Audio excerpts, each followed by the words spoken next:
Hey guys, Razorblade Mango here, and we got a new Kingdom Hearts 3 trailer to go over, but it's not Kingdom Hearts 3, the full game. It's for the Remind DLC that's coming out sometime in winter of this year, or as I'm predicting, January 2020, as in I correctly predicted that Kingdom Hearts 3 would be coming out in January 2019, and it did, because I'm always right. So today we're going to be going over the trailer a little bit. So if you guys watch my channel and you don't like my super nerdy, dorky, fucking over-analysis of the Kingdom Hearts 3 stuff, well, then this video is not for you, because today I'm going to get really fucking dorky and nerdy with this Kingdom Hearts 3 shit. So, alright, let's start with, I'm just going to go over the trailer with you guys together. We're going to go over it together. Isn't that great? It's like I'm sitting next to you and just babbling in your ear while you watch the Kingdom Hearts 3 trailer, and it just pauses because it's beyond your control, because I'm controlling it. So here we go. We're going to do this. Alright, so I must have gone over this trailer maybe like a fucking billion times by now, because there's just new things I keep finding about it, and there's a very good chance that I'll find new stuff while I'm going over for it live for you guys. So right already, we're getting the extra scenario stuff with Axel, and there's new dialogue with Xion and Kairi and Axel. So I highly doubt they're going to actually make Kairi useful in this, because from what it looks like in the gameplay that's coming up, it's like we're not going to get playable Kairi. It's like she's going to get kidnapped, as usual. But we do get, it looks like, team attacks. So we get something like we get, Axel, we get to see him in action. And in Kingdom Hearts 3, he's kind of useless, battle-wise. He and Kairi both get the shit knocked out of them when they go up against, Isa, or Sayax, and Xion. But group attacks look awesome. And it looks like it's like a repeated attack, so it looks like might be reaction commands are coming back, which is pretty awesome. Possibly. And then there's like that badass just final move with Aroxas still has the Oblivion and the Oathkeeper, which we're gonna get as free DLC, which is awesome. No sign of Sora, no Kairi. Now I've heard that this scenario that's playing right here with this is just going to be side stuff.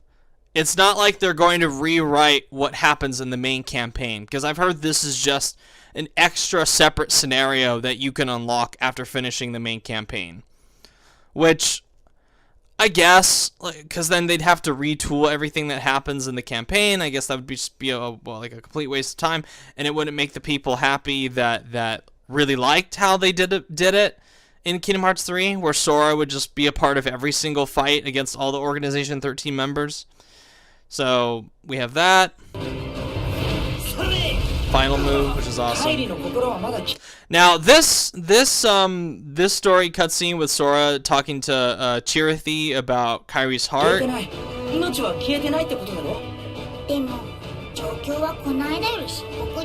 I don't know if this is set during when Sora initially... I should have said, by the way, at the beginning that there's going to be heavy spoilers for this. Like, I'm going to be talking about all things Kingdom Hearts, all things Kingdom Hearts 3, and we're going to be going from there. So it's like everything's on the table. So if you haven't played Kingdom Hearts 3 up until this point, and you don't want to be spoiled, a lot of fucking spoilers in this video. I'm going to be talking about a lot of shit. So, I don't know if this extra cutscene is when Sora initially dies, in quotes. He dies and he goes to the final world, which is where Chirithy resides until they make their escape at the end and are reunited with Ventus. But it seems to be like, but Chirithy says this time the situation is a lot worse. So it might be that this is happening after Kairi gets killed by Xehanort, maybe, because Sora doesn't ask about Kairi's heart in the original game. he just kind of asks like, oh, what the hell am I doing here? And he knows by then that Kairi is the one holding him together. So we might actually get to see how Sora goes in and rescues Kairi. It's possible, and I hope we do, because the lack of that scene where Sora makes the choice to sacrifice himself to bring Kairi back to the world of light, the realm of light, that drove me nuts that we didn't see that in the game. And I mean, you'll hear more about it in the podcast I do with Richard, but that aspect of the ending I did not like, because I felt like there was just this sudden big thing that happened without any real context behind it, or really any like stakes that were felt. It just felt like a cruel trick from Nomura to have Sora just fade away at the end without explaining fully like why. Yes, we see, yes, we hear from young Xehanort that, the power of waking cannot be used recklessly or there will be consequences. And this is a situation where it does happen, but we don't see what happens when Sora dives back or goes back into the world, where he uses the power of waking to bring Kairi back from death. So, moving on. Now, this fight is, I'm pretty sure, because there's another one after this, I'm pretty sure that these are data battles. And so I'm very strong likelihood that we'll see data battles come back from Kingdom Hearts 2 Final Mix. Sora's new form is called Dark Form, which he's got this like cool ass costume on, which kind of sort of looks like his costume from the final form from Kingdom Hearts 2. And the person that he's fighting is Vanitas, which is pretty awesome. You can see clearly, like, it's a little tricky when you're just watching it by itself, when it just zips by, but this is a Vanitas fight. So I have a feeling we're going to see all of the Organization 13 members get really challenging boss battles in this, which is something that especially is going to make a lot of people happy that thought the battles, even on Proud Mode in Kingdom Hearts 3 during the Keyblade Graveyard, were too easy, which I did think they were too easy. I know Richard definitely felt like they were too easy. And he's a big fan of Vanitas, so I know he's very happy that we're possibly going to be getting data battles. Well, not possibly. This is definitely some kind of extra battle, because he's got like 14 fucking health bars up there. And against Zigbar. And I love this. I think this is awesome, where it's almost like a standoff, where it's like like back in like the Clint Eastwood like Man with No Name, where like the old spaghetti westerns where you do like the showdown with the gunfight. And I have a feeling this is something like that, and especially where it says excellent, where you can dodge it or you can miss and get hit and take damage. I just think there's a lot of possibilities for these data battles to be like some of the best in the game, especially when they could potentially be as like dynamic as this, and I think that's great. See, look at that, even like that, it just like you can knock the gun blades out of his hands, or the sniper guns out of his hands, which is pretty awesome. And then of course we've got the extra scenario with Aqua versus Terranort. And I love this too. A lot of people have like rightly pointed this out, that that like this big explosion of ice must be very cathartic for Ventus, because if you all remember in Birth by Sleep, he was actually frozen by Xehanort and cast down from that cliff to be shattered. He literally just like grabbed his head, froze him, and then just tossed him back down like nothing.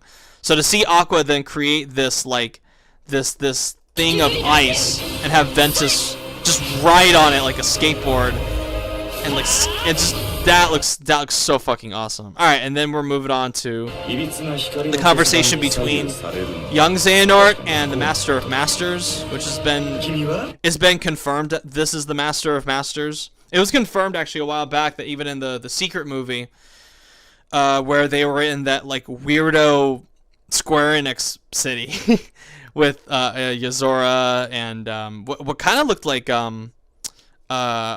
Shibuya from The World Ends With You. So Master of Masters is here, and if you watch the first trailer, he actually has this is like a more of the conversation that he has with the young Xehanort. Now I have to wonder too if this conversation is taking place if it's taking place before or after the final battle. I'm gonna assume this is way before. My money is on that it's way before, because in the last trailer, it's like he's the Master Masters is showing young Xehanort the ropes for time travel, and showing him, hey, you wear this black cloak, then all the darkness it will like keep the darkness off of you from the Heartless, so you won't fall victim to them like Maleficent did in Kingdom Hearts, or like all the Disney villains did in Kingdom Hearts 1. So this implies that the Master of Masters has kind of been the one guiding this whole Keyblade War thing, like the second one that Master Xehanort wanted to bring on. And the Master of Masters is really the man behind the curtain in this case. And it's like Xehanort in this has some kind of power that he wants to, like exert on the world in order to change something regarding light or something like that. So this is what, because he said, like, I suppose letting false light dictate the future might be pretty lousy. So young Xehanort has a desire to change the future, but not talk about like false light, not letting false light do that. Which false light, I don't know if he's referring to like Sora and company, or if he's referring maybe to like Aqua and Ventus and Terra, or if he's referring to somebody else. He could even be referring to Master Ericus for all I know, because I don't know when this is set. And it looks like it's set after young Xehanort and Ericus are training in Scarlet Ekylum, and then Xehanort leaves to go off and kind of, become darkness. So let's continue. 君は力を持つ強者は闇に覆われていく先の世界をどうしたいんだ? どちらがダメージを Now this is interesting. We get this is the biggest mystery for me, this cutscene, because it is Namine and Sora. Now Namine only appeared in Kingdom Hearts 3 in the CGI cutscene at the end, where she gets her body back, and as a star in the final world that Sora talks to. So I'm not sure when this is set. Because Namine doesn't appear in a physical form, or even if this is set somewhere else, like it's obviously set in like the dive to heart. Yeah, this is the dive to heart.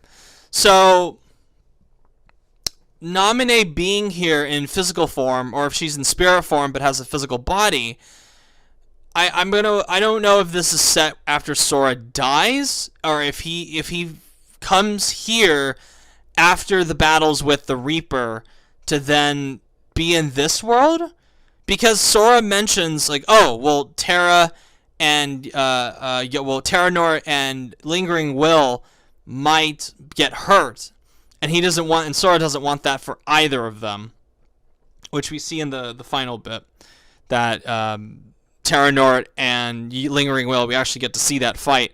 So, and Sora says, like, go to the world of ocean and sky. So, he's obviously been to the final world. He knows what it is. He knows that it's the world of ocean and sky. So, it is... I'm confused why this is here. Like, why this scene is here. And at first when I watched it, I thought it took place... I thought this was going to be the moment where Sora dives in to rescue Kairi after Xehanort kills her. But because Namine's here, and because it's not the final world, it's like the Station of Station of Awakening, or in the Dive to Heart, and he mentions Terra Nort and Lingering Will.